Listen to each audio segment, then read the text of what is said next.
Welcome students once again. आज हम आपकी पाठ्य पुस्तक वसंत भाग 2 के पाठ 16 भोर और बरखा कविता को पढ़ेंगे। भोर और बरखा कविता जो है वो मीराबाई द्वारा रचित 2 पद हैं। पहले पद में मीराबाई ने भोर के समय श्री कृष्ण को नींद से जगाने का उल्लेख किया है। वे लिखती हैं कि रात बीत गई है, सुबह हो चुकी है, घरों के दरवाजे खुल गए हैं, गोपियां दही बिलो रही हैं और बंसी वाले ललना अब जाग जाओ। दूसरे पद में कवित्री ने सावन के बादलों द्वारा बरखा का उल्लेख किया है। कृष्ण के आने की सूचना मीरा को मिल चुकी है। चारों ओर शीतल सुहावनी हवा चलने लगी है। उमड़ घुमड़ कर बादल बरस रहे हैं और मीरा का मन श्री कृष्ण के आने की खुशी में अनमंगल गा रहा है। तो बेटा ये था एक छोटी सी आपका, मैंने इसको समरी बता दी है। अब आइए अब इसके पद पढ़ते हैं। इसकी कविता का पहला पद है, जागो वंशी वारे ललना, जागो मोरे प्यारे, रजनी बीती भोर भई है, घर घर खुले द्वार किवाड़े, गोपी दही मथत सुनियत हैं, कंगना के झनकारे, उठो लाल जी भोर भई है, सुर नर ठाड़े द्वारे। अब यहाँ पर श्री कृष्ण को जगाते हुए उनकी माँ यशोदा जी कह रही हैं कि जागो बंसी वारे ललना, हे बंसी वारे ललना अब तो जाग जाओ, जागो मोरे प्यारे। वो कह रही हैं कि अब तो जाग जाओ मेरे प्यारे। रजनी बीती, रजनी मतलब कि रात बीत चुकी है और भोर हो गई है। वो कहती है कि रात तो बीत चुकी है और भोर अब सुबह हो चुकी है। घर घर खुले खुले किवाड़े, और सभी गांव मतलब जो गोकुल है वहाँ पे जितने भी घरों के लोग हैं वो उन्होंने अपने अपने किवाड़ खोल दिए हैं। गोपी दही मथत सुनियत है, कंगना के झनकारे। गोपी दही मथत सुनियत है मतलब कि गोपी जो हैं वो दही को मथ रही हैं, उसको बिलो रही हैं, और उनकी जब वो दही को बिलोती हैं तो उनके कंगन, उन्होंने हाथों के अंदर जो बाजुओं में कंगन पहने हुए हैं और उनके कंगन के झनकारे जो हैं वो सुनाई दे रहे हैं। उठो लाल जी भोर भई है, सुर नर ठाड़े द्वारे। और अपने बेटे को वो कहती हैं कि हे लाल उठो, अब सुबह हो गई है और जितने भी मनुष्य हैं और जितने भी देवता हैं वो सारे के सारे जो हैं वो तुम्हारे द्वार पर खड़े हैं। देवता और मनुष्य सब जो हैं वो तुम्हारे द्वार पर खड़े हैं। और ग्वालों के बच्चे जो हैं, ग्वाल बाल सब करत कुलाहल, जय जय शब्द उचारे। और जितने भी ग्वालों के बच्चे हैं, ठीक है, गांव के जितने ग्वाले हैं उनके जो बच्चे हैं वो क्या कर रहे हैं, शोर मचा रहे हैं और तुम्हारी जय जयकार कर रहे हैं। जय जय शब्द उचारे मतलब कि तुम्हारी वो जय जयकार कर रहे हैं। माखन रोटी हाथ में लीनी, गौवन के रखवारे। और वो जो ग्वालों के बच्चे हैं उन्होंने अपने अपने हाथों में माखन और रोटी ली हुई है और वो तुम्हारे उठने की प्रतीक्षा कर रहे हैं। और हे गौओं के रक्षा करने वाले गिरधर नागर। अब वो क्या बोल रही हैं कि हे गौओं के रक्षा करने वाले मीरा के प्रभु गिरधर नागर, शरण आयो को तारे, जो भी तुम्हारी शरण में आए हैं उनको तुम उठो और उनका उद्धार करो। मतलब कि वो क्या कह रही हैं कि गौओं की रक्षा करने वाले मेरे गिरधर नागर, आप शरण में आए हुए लोगों का उद्धार कीजिए। तो बेटा ये थी ये पहले पद की पूरी व्याख्या। इसको आइए दोबारा से एक बार पढ़ लेते हैं। प्रसंग इसका क्या है, प्रस्तुत पंक्तियां जो हैं वो हमारी पाठ्य पुस्तक में संकलित मीराबाई द्वारा रचित भोर और बरखा पद से ली गई हैं। मीराबाई ने यहाँ पे ब्रज की सुबह का वर्णन बहुत ही सुंदर ढंग से किया है। और अब इसकी व्याख्या दोबारा से कर लेते हैं। देखिए, मीराबाई कहती हैं कि हे प्रिय कृष्ण अब जाग जाओ, देखो रात बीत गई है और सुबह हो गई है। ब्रज के लोगों के घरों के द्वार भी खुल गए हैं। गोपियां दही को मथकर मक्खन भी निकाल रही हैं। उनके कंगनों की झनकार साफ सुनाई दे रही है। हे श्री कृष्ण उठो, अब प्रातः हो गई है। सभी देवता और मनुष्य तुम्हारे दर्शनों के लिए द्वार पर खड़े हैं। ग्वाल बाल इकट्ठे होकर शोर कर रहे हैं और तुम्हारी जय जयकार कर रहे हैं। श्री कृष्ण तब श्री कृष्ण उठ जाते हैं और अपने हाथ में मक्खन और रोटी लेकर गांव की रखवाली के लिए चल पड़ते हैं। मीराबाई कहती हैं कि वह गोवर्धन पर्वत को धारण करने वाले चतुर श्री कृष्ण की क्या हैं, दासी हैं। श्री कृष्ण अपनी शरण में आने वालों का उद्धार करते हैं। ठीक है, तो भाव इसका ये है बेटा कि ब्रज की प्रातः काल में श्री कृष्ण की क्रियाओं का यहाँ पर बहुत ही सुंदर वर्णन किया गया है। ठीक है, उसके बाद दूसरा वाला देखिए, इसका दूसरे जो पद है उसमें क्या है देखिए, बरस बदरिया सावन की मन भावन की, सावन में उमग्यो मेरा मनवा, भनक सुनी हरि आवन की। अब यहाँ पे सावन की वर्षा में श्री कृष्ण की आने की आहट का उल्लेख किया गया है। मतलब कि सावन के जो बादल हैं वो बरस रहे हैं और उसमें श्री कृष्ण के आने की आहट का वर्णन किया गया है इस वाले पद में। तो यहाँ पे मीराबाई क्या कह रही हैं कि सावन के महीने में मन को मोह लेने वाले बादल जो हैं वो क्या हैं, बरस रहे हैं।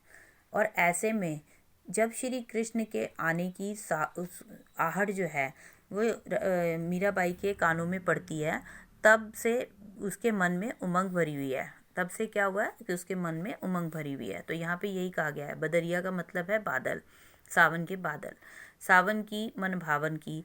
अब यहाँ पे जो मन भावन है, मन भावन का मतलब होता है कि मन को अच्छी लगने वाली है। सावन की जो वर्षा है वो मन को बहुत ही अच्छी लगने वाली है। सावन में उमग्यो मेरा मनवा, उमग्यो का मतलब क्या होता है यहाँ पे, उमग्या का मतलब उमंग से भरा हुआ है। मतलब सावन के महीने में जब श्री कृष्ण के आने की आहट सुनाई देती है तो मेरा मन जो है वो उमंग से भर जाता है। और बादल जो है वो घुमड़ घुमड़ कर चारों दिशाओं में आ रहे हैं, बिजली चमक रही है चारों तरफ। उमड़ उमड़ उमड़ घुमड़ चहुदिसी ते आयो, दामिनी दमके झर लावण की। उमड़ घुमड़ कर मतलब चारों तरफ से उमड़ घुमड़ कर चारों तरफ से बादल जो हैं वो उमड़ घुमड़ कर आ रहे हैं, दामिनी दमके झर लावण की। और जो बिजली है वो भी क्या कर रही है, चमक रही है। दमके का मतलब क्या होता है यहाँ पे, दामिनी का मतलब होता है बिजली और दमके का मतलब चमक रही है। और झर लावन की का मतलब होता है वर्षा लाने वाली जो झड़ी है वो लग गई है, मतलब वर्षा शुरू हो गई है। नन्ही नन्ही बूंदन मेहा बरसे शीतल पवन सुहावन की। और जो नन्ही नन्ही बूंदें हैं ना वो बारिश की बरसनी शुरू हो गई हैं। बूंदन मतलब मेहा का मतलब होता है कि मेह का मतलब होता है कि बादल। और बादल की जो बादल के छाए हुए हैं और नन्ही नन्ही जो बूंदें हैं वो बरसनी शुरू हो गई हैं। बादलों में से नन्ही नन्ही बूंदें जो हैं बरसनी शुरू हो गई हैं। और ठंडी सुहावनी जो हवा है वो चारों तरफ चल रही है।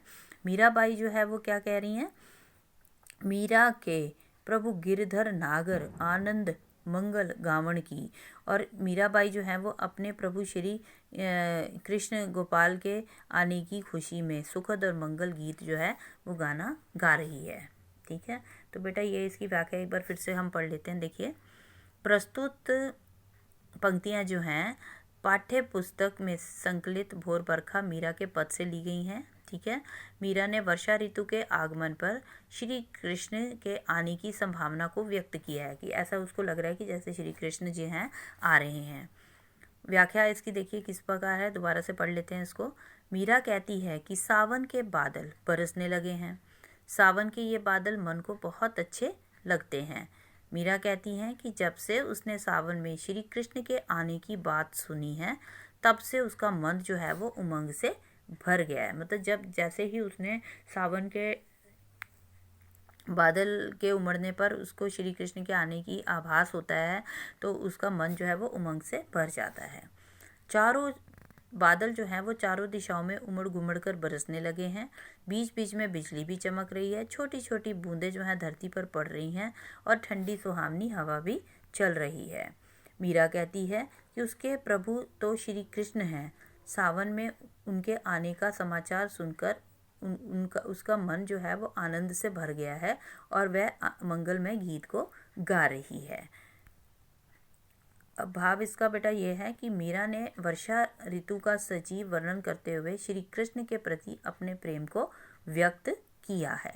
तो बेटा ये था इसका पूरा कविता की व्याख्या। इसके दोनों पदों की व्याख्या अब आपको अच्छे से समझ आ गई होगी क्योंकि मैंने इसको 2 बार समझा दिया है। ठीक है, अब इसके प्रश्न उत्तर हम कर लेते हैं। देखिए इसके प्रश्न उत्तर डिस्कस करते हैं। पहला प्रश्न देखिए क्या है। पहला प्रश्न इसका है, वंशी वारे ललना मोरे प्यारे लाल जी कहते हुए यशोदा किसे जगाने का प्रयास कर रही है और वे कौन कौन सी बातें उनको कहती हैं। तो इसमें बेटा आपने जो पहले पैराग्राफ जो था आपका, जो पहली पंक्तियां जो थी, पहला पद जो था, उसमें जो भी चीज़ें बताई गई हैं उसकी व्याख्या जो भी है वही आपका सारा इसका आंसर है। तो देखिए इसको हम एक बार कर लेते हैं। इसका आंसर, यशोदा श्री कृष्ण को जगाने का प्रयास करती हैं और वे कहती हैं कि रात बीत गई है, सुबह हो गई है। ठीक है, सबके घरों के दरवाजे जो हैं वो खुल चुके हैं, गोपियाँ जो हैं अपने अपने घरों में दही मथ रही हैं और उनके कंगन की झनकार जो है वो सुनाई दे रही है। मेरे लाल उठ जाओ, अपने वो कह रही हैं, यशोदा मैया अपने बेटे से कह रही हैं कि हे मेरे लाल अब तुम उठ जाओ, सुबह हो गई है और जितने भी देवता और मनुष्य हैं वो अब सब तुम्हारे द्वार पर खड़े हैं और ग्वाल बाल जो हैं वो शोर मचा रहे हैं और तुम्हारी जय जयकार रहे हैं, अतः अब उठकर उनका सबका उद्धार करो। उसके बाद प्रश्न नंबर 2 देखिए। नीचे दी गई पंक्ति का आशय अपने शब्दों में लिखिए। माखन रोटी हाथ में लीनी गौवन के रखवारे। अब इस पंक्तियों का आपको बताना है, आशय स्पष्ट करना है। इसका देखिए इसका उत्तर क्या है। ग्वालों के बच्चे जो हैं वो हाथ में माखन रोटी लेकर तुम्हारी प्रतीक्षा कर रहे हैं। गांव की रक्षा करने वाले हे श्री कृष्ण, जागो और उठ जाओ अब। उसके बाद प्रश्न नंबर 3 देखिए। ब्रज में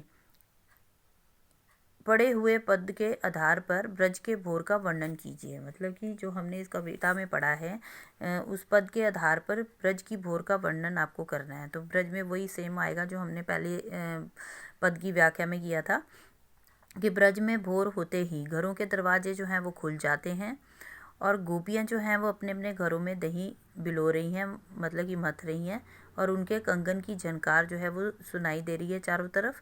और ग्वाल बाल जो हैं, ग्वालों के बच्चे जो हैं वो गायों को चराने के लिए वन जाने की तैयारी में निकल चुके हैं। उसके बाद अगला प्रश्न देखिए। मीरा को सावन मन भावन क्यों लगने लगा। मीरा को सावन मन भावन इसलिए लगने लगा क्योंकि उन्हें श्री कृष्ण के आने का आभास हो गया है। उनको क्यों लगने लगा? क्योंकि उन्हें श्री कृष्ण के आने का आभास हो गया है। उसके बाद देखिए, पाठ के आधार पर सावन की विशेषताएं लिखिए।